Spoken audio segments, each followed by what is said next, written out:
वास्तव में हम लोग पिछली कई गोष्ठियाँ कर चुके हैं, जिसमें हम लोग ध्यान विधा पर बात करते हैं, थोड़ा प्रैक्टिकल करते हैं और उसके बाद समाप्त करते हैं। परंतु वैदिक उपचार अपने आप में एक बहुत बड़ा टॉपिक है, बहुत बड़ा विषय है। अगर हम लोग इसको पूरी तरह से करें तो उसमें एक विशेष लाभ हो सकता है कि हम अपने तो इलाज कर ही सकते हैं, हम दूसरों का भी इलाज कर सकते हैं। सबसे पहले आप तो ये कहा तक आप धर्म क्या है? धर्म यही है कि दूसरे की परहेज शरीर धर्म नहीं भाई। तो जो भी हम पूजा करते हैं, जो भी हम ज्ञान अर्जन करते हैं, जो भी चीज़ें हमको मिलती हैं, अगर वो दूसरे का उपयोग में आ सकें तो हमारा जीवन सही हो जाता है, सार्थक हो जाता है। तो इसी संदर्भ में हम लोगों ने जो वैदिक उपचार के लोग हैं, हम लोग ये प्रयास कर रहे हैं कि आगे हम लोग कुछ ऐसी टीम बनाएं जो वैदिक उपचार पर पूरी स्टडी कर सके, बाहर समाज में जा कर के उसको अपने प्रश्नों का पूरा उत्तर दे पाए और उसके बाद ट्रीटमेंट करे। अभी जो ट्रीटमेंट की बात हो रही थी, हम लोगों ने जो प्रयोग किए हैं वो आप लोगों के भी बीच में आए कि अगर कोई आदमी एडमिट है कहीं अस्पताल में और आप वहाँ पर जाएं और उसको वो सारी एक्सरसाइज जो हमने आपको बताई हैं या जो बताएंगे वो करें तो उसको लाभ। इसमें हम लोग का एक स्लोगन था पहले से भी, ये दवा के संग दुआ में है विश्वास, तो वैदिक उपचार है कुछ खास। तो भाई दवा जो है शरीर के लिए जो डॉक्टर है वो दे रहा है, अगर साथ में हम लोग उसको वहाँ पे वैदिक उपचार दे देंगे तो वही दवा जल्दी फायदा करेगी और उसको अच्छे रिजल्ट सामने आते हैं। फायदा में कोई एडमिट नहीं है, कोई पर्सनल प्रॉब्लम किसी को हो रही है तो अगर आपके पास वो आपको सूचना देता है तो आप उसके लिए भी मेडिटेशन के द्वारा उसका सहयोग कर सकते हैं। मान लीजिए किसी लड़के को पढ़ाई में मन नहीं लगता या कंपटीशन के फोबिया हैं या किसी लड़कियों के साथ कोई समस्या है, किसी भी प्रकार से उन अगर किसी चीज़ों में अगर हम मेडिटेशन करें, उसको मेडिटेशन की टेक्निक बताएं तो उससे उसको लाभ हो सकता है। कि उस लाभ के लिए हमको पहले अपनी स्टडी करनी पड़ेगी। जब तक हम अपनी स्टडी नहीं करेंगे तब तक हम दूसरे को बता नहीं सकते। तो ये सोच करके हम लोगों ने प्रोग्राम रखा था कि संडे से हम लोग कोई ऐसा प्रोग्राम रखें जिसमें यहीं पर रह करके दिन भर हम आपको एक प्रैक्टिस कराएंगे, एक एक्सरसाइज, एक दो एक्सरसाइज जो है वो बताएंगे, जो अपने वर्म स्थान है वो बताएंगे, तो उससे आपको उसमें लाभ मिलेगा। लाभ की दृष्टि से हमने यहाँ पे एक सिलेबस भी बना के रख दिया था आपके लिए कि जब भी हम लोग यहाँ जुड़ेंगे तो पहले तो वैदिक उपचार की उपयोगिता बताई जाएगी, जिसमें बहुत बड़ी चीज़ होती है अपनी आध्यात्मिक शरीर रचना। हम लोग जैसे जब जो भी आदमी चिकित्सा करने जाता है उसको उसके शरीर रचना मालूम हो रही है कि ब्रेन है तो ब्रेन में क्या है, आंत है हमारे पेट में तो बड़ी आंत क्या है, छोटी आंत क्या है, तो पैंक्रियास खराब होने से क्या होता है, तो हर चीज़ सो मैनी क्वेश्चन है। तो उसकी अगर हम लोग ऐसी आध्यात्मिक शरीर की रचना है, हमारे शरीर का आध्यात्मिक स्तर ये है कि हमारा शरीर जो है मुख्यतः रीढ़ की हड्डी जो हमारी है, मेरुदंड है, वो स्पेशली हमारी अपना स्थान है। जैसे बचपन में हम लोग एक खेल खेला करते थे कि हमें छू के बताओ, तो अगर किसी ने छुआ, बोले तुमने तो मेरा हाथ छुआ है, तुमने हमें थोड़ी छुआ, हमें छुआ दिया है, तो व्हाट आई मीन हम कहाँ हैं। तो ये बात हमारी आध्यात्मिक शरीर रचना के विषय में आती है कि अगर हमारे शरीर में हम हाथ हैं या हम पैर हैं तो निश्चित तमाम कट जाता है हाथ पैर, तो उसके बाद ये बेकार होना चाहिए, बन कुछ नहीं होता, क्योंकि हाथ हम नहीं है, हाथ हमारा है, पैर हम नहीं है, पैर हमारा है। परंतु अगर कोई किसी को यहाँ से काट दे तो उस पर क्या बचता है? नहीं बचता है। इसका मतलब कहीं ना कहीं वो जीव का स्थान जो है हमारे ब्रेन से लेके हमारी रीढ़ की हड्डी के अंतिम शरीर तक वहीं पर है। यही हमारा एलोपैथी या हमारी संरचना जो आधुनिक विज्ञान में बताई जाती है वो यही बताई जाती है कि हमारा मोटर सिस्टम जो है, मोटर नर्व जो है वो स्पाइन में सर से लेकर के रीढ़ की हड्डी तक, यहीं पर हम और हमारा वैदिक उपचार या हमारे आध्यात्मिक ध्यान उपचार करने वाले जो भी लोग हैं उनको यही सिखाया जाता है कि हम अपने को इस शरीर में रीढ़ की हड्डी में महसूस करें और उसको शक्ति दे पाए। तो वहाँ से हमारी आध्यात्मिक शरीर रचना शुरू हो जाती है, जिसमें 7 चक्र हैं, 3 नाड़ियाँ हैं, उनके अपने अपने कार्य हैं, अपने अपने कलर्स हैं। फिर उसके बाद हमारे शरीर के अंगों पर उन नाड़ियों का क्या प्रभाव है, जो यहाँ पे जोड़ा अभी आपको बेचारा विचारों में किस विचारों से किसको प्रॉब्लम हुई, मानिए कोई किसी ने पढ़ा है, बहुत अच्छा सब चल रहा है, लेकिन अंदर अंदर वो अपनी बात कह नहीं पा रहा है, निश्चित जानिए उसको बाद में गठिया या जोड़ की बीमारी शुरू हो गई। अब डॉक्टर ने कहा जोड़ों में दर्द है, ठीक है साहब आपको इसका जो है ये ट्रीटमेंट दीजिए और जाके फिजियोथेरेपी कराइए। फिजियोथेरेपिस्ट ने भी टांग मोड़ी, सीधा करी और सेक दी और थोड़ा आराम मिला और जो खत्म किया फिर हो गई। अगर हम उस उड़न की स्थिति से उसको बाहर निकाल पाएँ तो नेचुरली उसको रिलीज होगा, टेंशन रिलीज होंगे और उसके जॉइंट्स के पेन भी ठीक होंगे, लेकिन ये हम वैदिक उपचार में ही पढ़ा पाएंगे। तो ये इस तरह की संरचनाएँ हैं, आध्यात्मिक संरचनाएँ बताई जाएंगी। इसके बाद नाड़ी चक्र परिचय उसी में आ जाएगा। अब एक बहुत बड़ी चीज़ हम लोगों को क्या होती है, ऑरा। हर व्यक्ति में अपना एक ऑरा है। वो ऑरा अगर खराब होता है तो वहाँ से हमारे अंदर बीमारियाँ शुरू होती हैं। निश्चित ही इसको हम लोग अगले सेशन में इसको पढ़ना चाहेंगे। फिर कैसे ट्रीटमेंट करेंगे, शरीर में कौन कौन से पॉइंट्स हैं। हमारे यहाँ क्या एलोपैथी में क्या कहता है कि भाई शरीर में आप ये टैबलेट खा लीजिए, उन्होंने कहा ये ड्रिप लगवा लीजिए, ये इंजेक्शन लगवा लीजिए। तो ऐसे ही हमारे अंदर भी शरीर में 24 मर्म स्थल ऐसे हैं जहाँ पर अगर हम अपने एनर्जी थ्रो करते हैं, मेडिटेशन के विचारों को थ्रो करते हैं, उनको पैदा होता है। तो उसका ज्ञान भी इसमें होना चाहिए। तो ये पूरा एक सिलेबस है। इसके अलावा फिर ओम ध्वनि, पवित्रीकरण, ऊर्जा का आवाहन, कैसे ऊर्जा हम दें। हमेशा आप बैठे हम बैठे, एक आदमी ट्रीटमेंट दे रहा है, एक आदमी ट्रीटमेंट दे रहा है, तो अब दोनों में भी अंतर होगा। तो दोनों में दोनों हड़ मास के पुतले हैं, दोनों में क्या अंतर है, उसमें उसको कैसे एनर्जी हम कॉस्मिक दे करके हम दे पाते हैं, ये उसमें आता है आवाहन में। इसके अलावा जब भी हम किसी का इलाज करने जाते हैं तो हमको भी रोग लगने का डर होता है। डॉक्टर जाता है, वो एप्रन पहन देता है, ग्लव्स पहन देता है, फिर उसके बाद में छूटता है। तो हम लोगों को सूक्ष्म स्तर पे कर रहे हैं तो वो केवल ग्लव्स और एप्रन से काम नहीं चलने वाला। वहाँ हमको कैप्सूलिंग पढ़नी पड़ती है। अपने आप को हम कैसे कैप्सूल में अंदर कर लें तो हमें कुछ रोगों के जो प्रतिघात है वो ना हो, तो वो हमको सीखना होगा।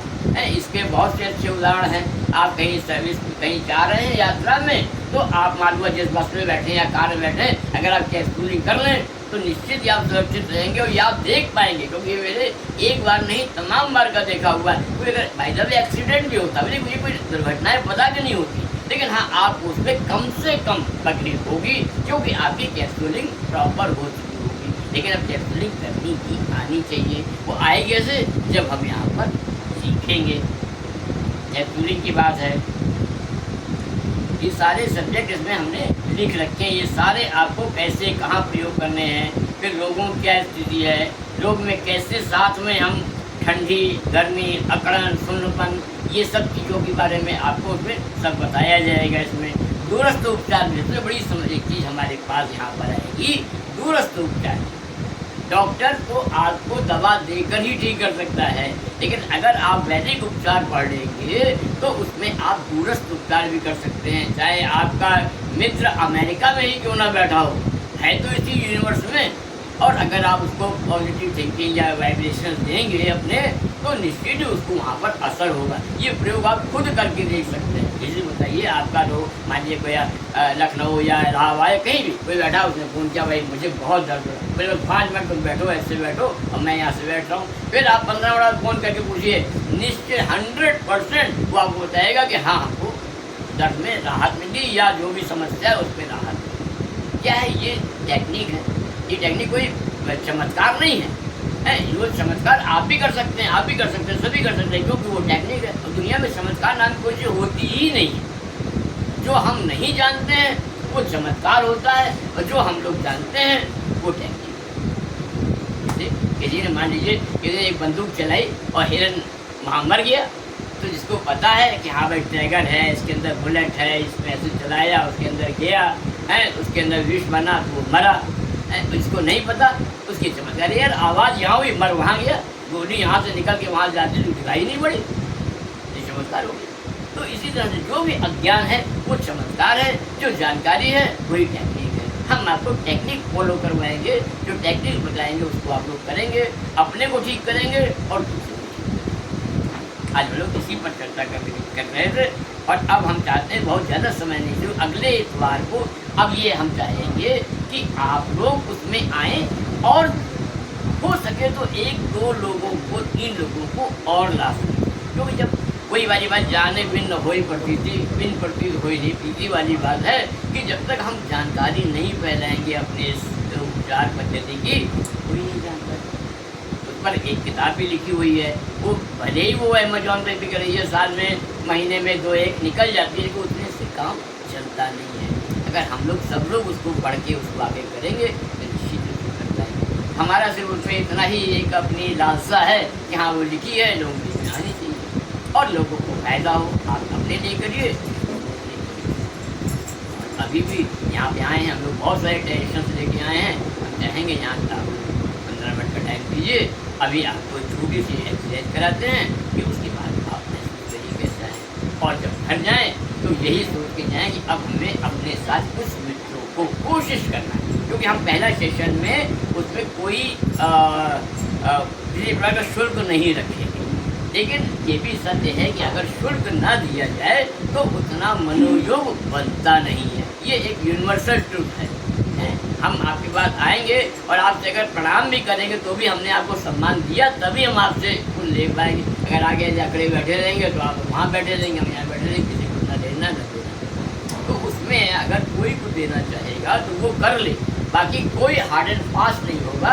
आप 1-2-4 लोगों को लाइए, पर उनसे हम यही अनुरोध करेंगे कि हाँ अब हम जिन लोगों को बनाएं उनके जो हमारे आयोजक होंगे उस वक्त, क्योंकि एक संख्या बन जाएगी, जो उसमें उसका निश्चित उसका रखा जाएगा वो उसको देना होगा। उसका आज ये एक बिल्कुल इनिशियल मीटिंग है, आप चाहें इसमें जुड़ें और इसके लोगों को उसका कोई शुल्क, कोई मेम्बरशिप, कुछ ऐसा कुछ भी नहीं। हाँ आपको फायदा हो, आप फायदा बहुत बड़ी चीज़ है। आज के इस तनाव भरे युग में अगर आदमी 2 मिनट अपने निकाल पाता है, आँख बंद करके बैठ पड़ता है, ये बहुत बड़ी चीज़ होती है। जनरल आदमी अपने लिए कुछ कर ही नहीं पाता। और आज हम लोग अपने लिए निपट बैठते हैं परमात्मा से, उस सुप्रीम पावर से, जिसको किसी भी रूप में लोग मानते हो, हमें उससे मतलब नहीं, हाँ है वही पावर, उससे हम लोग अपने आप को जोड़ें और अपने आप को सुधारें। आज इस पर आप बोलना चाहें? नहीं आप थोड़ा सा आप बनाइए, कोई योजना बनाइए। आप हमारे बहुत अच्छे साथी हैं, इन्हें बहुत आगे काम करने हैं। ये भी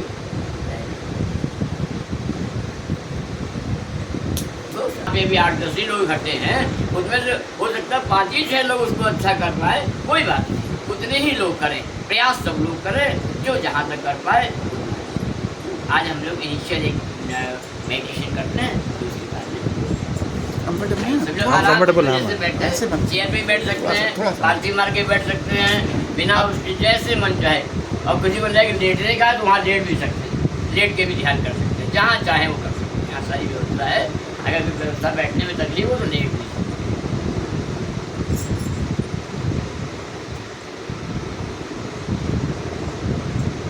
खुशी कहीं चलेगी क्या? खुशी कहीं तो बैठेंगे आजा बेटा।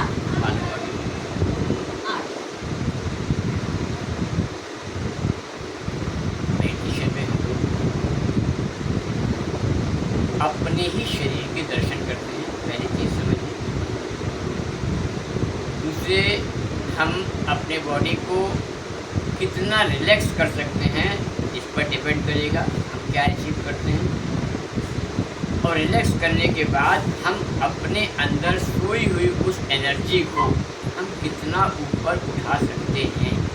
यहाँ कोई किसी का कॉम्पिटिशन नहीं है, कोई किसी की बात नहीं है, अपने आप को महसूस करना है। और ऐसी भावना करते हैं कि तमाम हम लोग यहाँ बैठे ही नहीं हैं, बहुत सारे ऋषि सूक्ष्म रूप में भी यहाँ पर हैं। ऐसा अनुभव हो रहा है कि वो सब हम लोगों का साथ देंगे और हम सभी लोग आज ज्ञान की एक ऊँची स्थिति को प्राप्त करेंगे। सबसे पहले हम लोग 3 बार ओम ध्वनि करेंगे। ओम ध्वनि अपने आप में एक विशेष चीज़ है। ओम बोलने से शरीर में एस्पिरिन नाम का तत्व पैदा होता है। एस्पिरिन गोली खाई होगी आप लोगों ने कभी, तो उसका काम यही होता है कि खून को पतला करती है। पैरालिसिस टाइप के पेशेंट्स को एस्पिरिन स्पेशली दी जाती है, या हार्ट के भी पेशेंट्स को दी जाती है, खून पतला रहता है। और वास्तव में उसकी भी बड़ी आवश्यकता है। किसी प्रकार कोई थक्का ना बने, किसी प्रकार कोई चीज़ ना, उससे बचने के लिए आपको ओम ध्वनि हमेशा करनी चाहिए, बार बार करनी चाहिए। यहाँ पर हम लोग 3 बार करेंगे। एक बार आप पहले हमको देख लें, फिर उसके बाद हम लोग 3 बार सब लोग साथ साथ करेंगे। जब साथ साथ में एक मास्टरमाइंड क्रिएट होगा, फिर आप चाहें तो थोड़ा भैया बात करें, फिर उसको स्विच ऑफ थोड़ी देर कर देंगे, तभी बैठ पाएंगे। इसके बाद भी हो, चाहे साइलेंट कर लें चाहे स्विच ऑफ कर लें, मतलब भाई जब कोई फ़ोन बीच में आएगा तो हमको डिस्टर्ब तो होगा ही, जो साथी होंगे उनको डिस्टर्ब होगा। थोड़ी देर के लिए स्विच ऑफ कर लीजिए या साइलेंट कर लीजिए। तो जो आए फ़ोन वो आपको बाद में ज़रूरी भी होंगे, तो आप कर सकते हैं। आइए हम लोग पहले हमको एक बार देख लीजिए, फिर हम लोग करेंगे। सांस भरनी है, उस पर ओम बोलना है। ओम में समय कम, माँ में समय ज़्यादा देना है, ऐसा महसूस करें।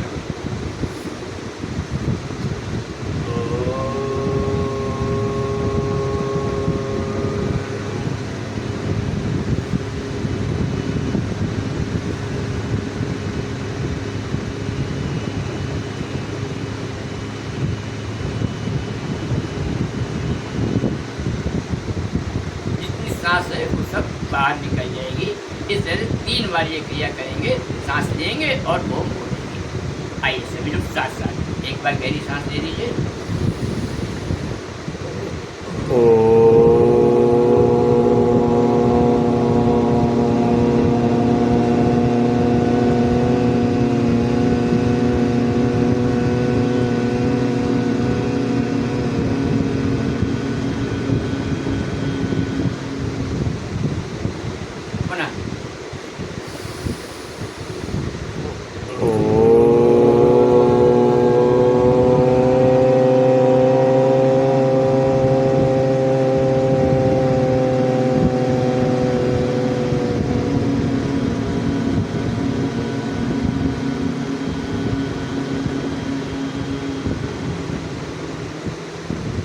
एक बार और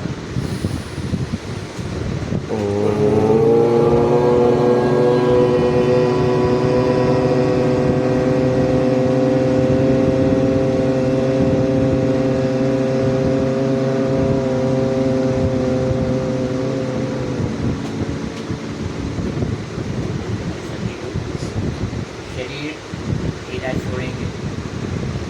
रीढ़ की हड्डी सबकी सीधी रहने का प्रयास करिए, जितना मैक्सिमम रह सके।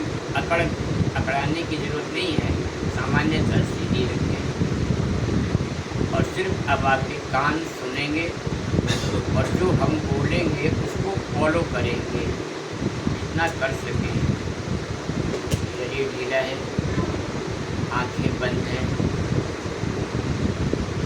श्वास की गति सामान्य, ना बहुत तेज ना बहुत धीमी, जितनी भी जैसी चल रही है उसको वैसा ही महसूस करना है। बंद आँखों से ही महसूस करना है सांस का आना और सांस का जाना।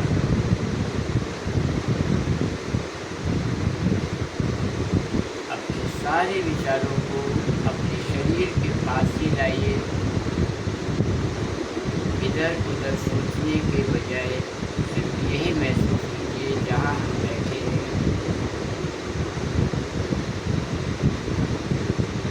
सीधे बैठे हैं, टेढ़े बैठे हैं, पालती मारते बैठे हैं, जैसे भी बैठे हैं,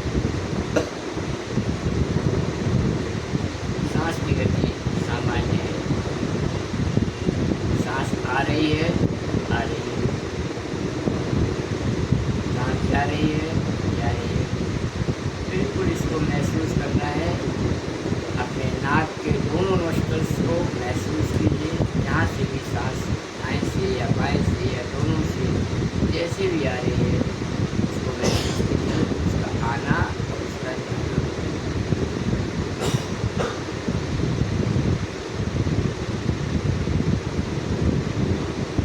बिल्कुल अपने शरीर को ही महसूस करना है।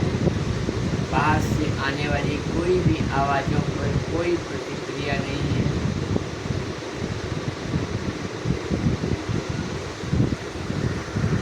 और हम इसके बाद अपने शरीर को और ज़्यादा ढीला करना चाहिए। एक एक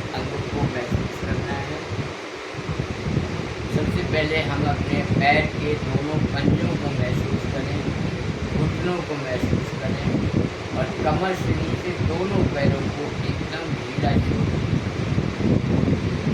एकदम ढीला।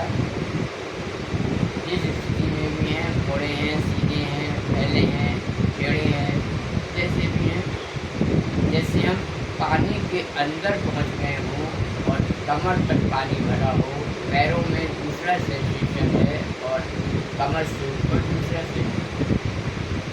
इसी प्रकार बिल्कुल ढीला छोड़ देना है पैरों को और इस ढीलेपन को और आगे बढ़ाना है। कमर, पेट, छाती, दोनों कंधे, दोनों हाथ एकदम जैसे हम पानी के अंदर गले लगा रहे हैं और हमारा सर बाहर निकला हुआ है और हमने अपने शरीर को ढीला छोड़ा और इस स्थिति को आगे बढ़ाना है।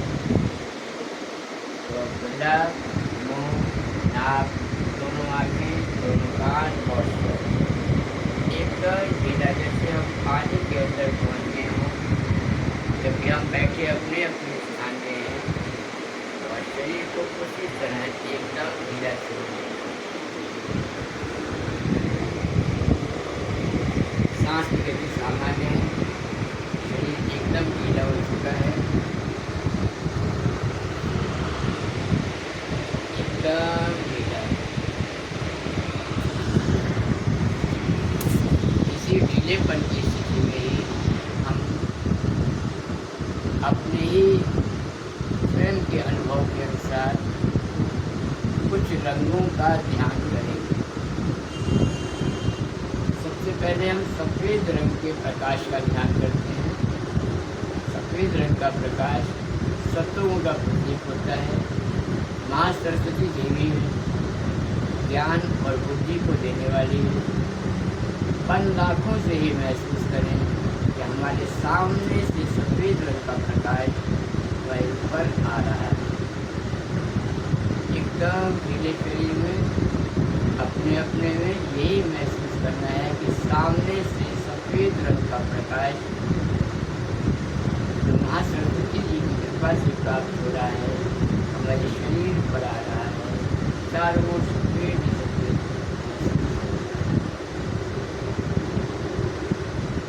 पूरी एकाग्रता के साथ सफ़ेद रंग का प्रकाश ध्यान करें।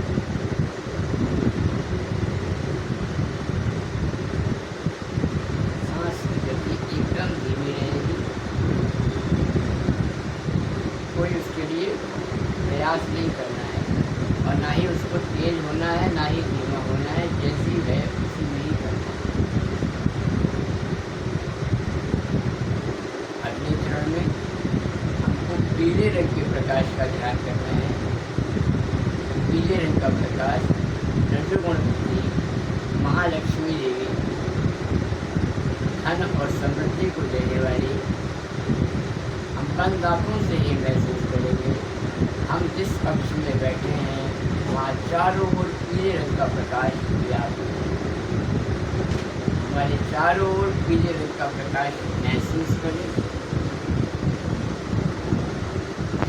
ये महाशक्ति रजोगुण प्रतीक है, महालक्ष्मी है, हर कार्य में धन और समृद्धि को देने वाली है। वह चारों ओर पीले रंग का प्रकाश व्याप्त है और बीच में हम बैठे हुए हैं। सांस की गति सामान्य है, कमर सीधी है।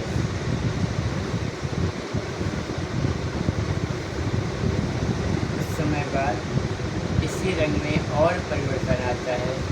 हम लाल रंग के प्रकाश का ध्यान करेंगे। लाल रंग का प्रकाश तमोमुक्ति महाकाली देवी है जो किसी भी प्रकार के रोग, शोक, संताप, किसी प्रकार का संकट उससे दूर करने वाली है।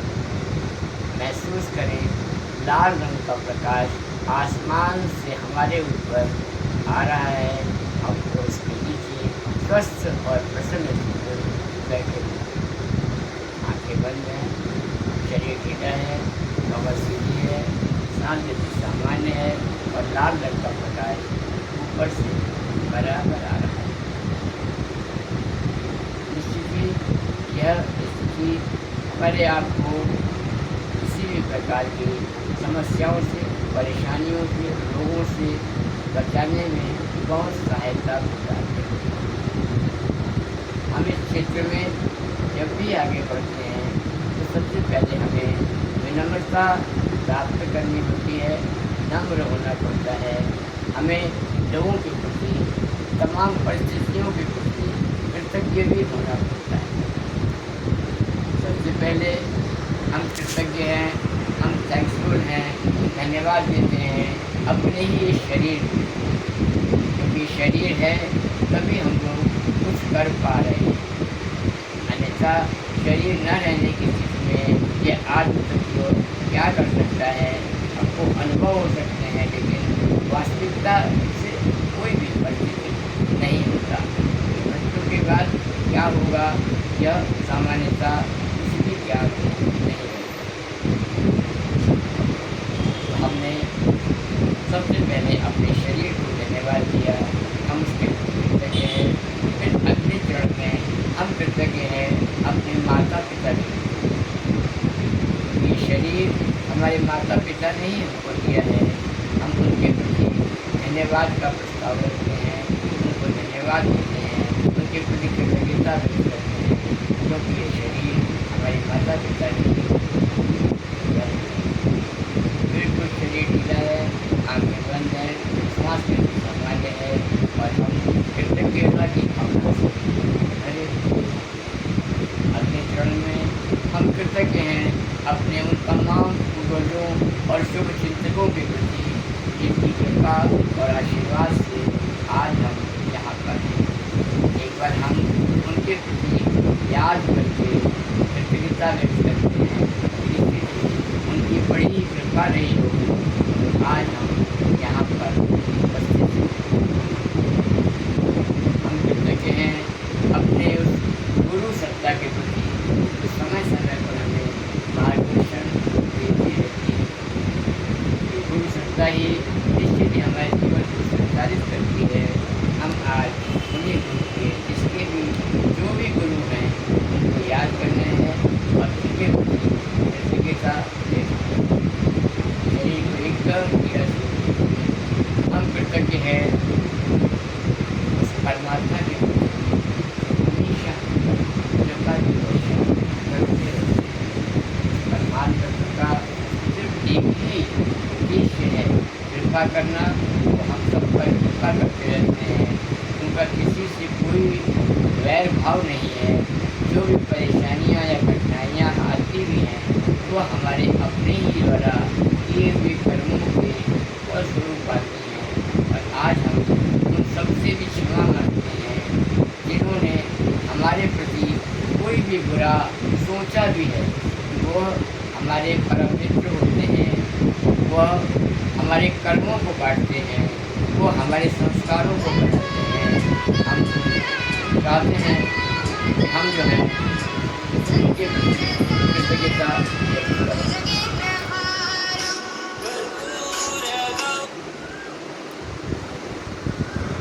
हम कृतज्ञ हैं उन सब लोगों के प्रति जिनके प्रति हमारे से कोई भूल हो गई हो।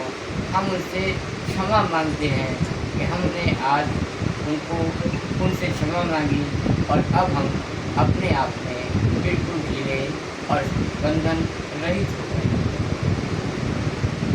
शरीर को ढीला छोड़ने के बाद सबसे सारी चीज़ों से, सारी परिस्थितियों से अपने आप को अलग करने के बाद अब हम अपने अंदर पूरी तरह महसूस करते हैं कि हमारा स्थान सर से लेकर के रीढ़ की हड्डी तक है।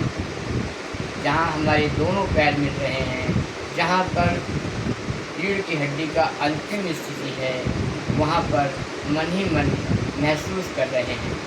उस स्थान को निश्चित ही यही कुंडलिनी का क्षेत्र होता है, यही हमारे जीवन की धुरी होती है। महसूस करें, यहाँ पर एक प्रकार से एक शक्ति का अनुभव करेंगे तो हमेशा ऊपर की ओर उठती हुई महसूस होती है। ये हर व्यक्ति में होती ही रहती है, परंतु इसको महसूस करने वाले केवल ध्यान मार्गी ही होते हैं। आज हम प्रभु की कृपा से ध्यान की स्थिति में हैं। हमें महसूस करना है रीढ़ की हड्डी का सबसे अंतिम सिरा, जहाँ से एक फुहारे की तरह ऊपर की उठती हुई हमारी एनर्जी महसूस होती है। ये एनर्जी को और ऊपर उठाते हैं। स्वादिष्टान चक्र है, ये आगे बताया जाएगा। हम अपनी नाभि तक उसको लेके आते हैं।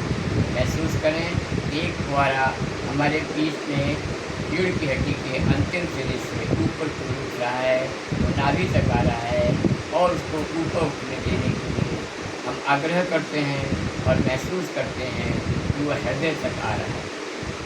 इस ऊर्जा को ऊपर को उठाने की क्रिया को ही ध्यान कहते हैं। हम महसूस करें यह ऊर्जा, यह एनर्जी हमारी गले तक ऊपर उठ के आ रही है। पूरी एकाग्रता से इसको महसूस करें। यह हमारे तालू में, जहाँ पर हमारा मुंह है, वो तालू तक वहाँ पर आए। इसको पूरी तरह महसूस कीजिए। यह ऊर्जा आपकी उठती हुई आपके मस्तिष्क तक आ रही है।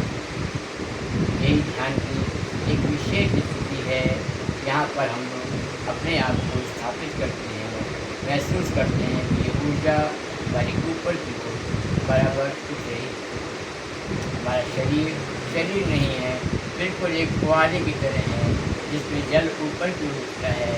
ऐसे ही शरीर की ऊर्जा ऊपर की ओर उठती है। यही स्थिति ध्यान की होती है। और अब हम इसके बाद इस ध्यान से अपने आप को बाहर भी लाने का प्रयास करते हैं। प्रतिदिन यह कार्य करना है और इसको ध्यान से बाहर आने में भी धीरे धीरे ही हम ध्यान से बाहर आ सकते हैं। सबसे पहले हमारा सर, दोनों आँखें, दोनों कान, नाक, मुंह और गला ध्यान से बाहर है। हल्का सा सर हिला के महसूस कर लें। उसके बाद दोनों कंधे, दोनों हाथ, छाती, पेट और कमर ध्यान से बाहर आएगा। हाथों की उंगलियों को हल्का सा हिलाकर महसूस करें। उसके बाद हमारे पैर, दोनों घुटने, दोनों पैर के पंजे ध्यान से बाहर आएंगे। और अब हम एक गहरी सांस लें और छोड़ दें सभी को। दोनों हाथों की हथेलियों को आपस में रगड़ेंगे और उसके बाद हम चेहरे पर और माथे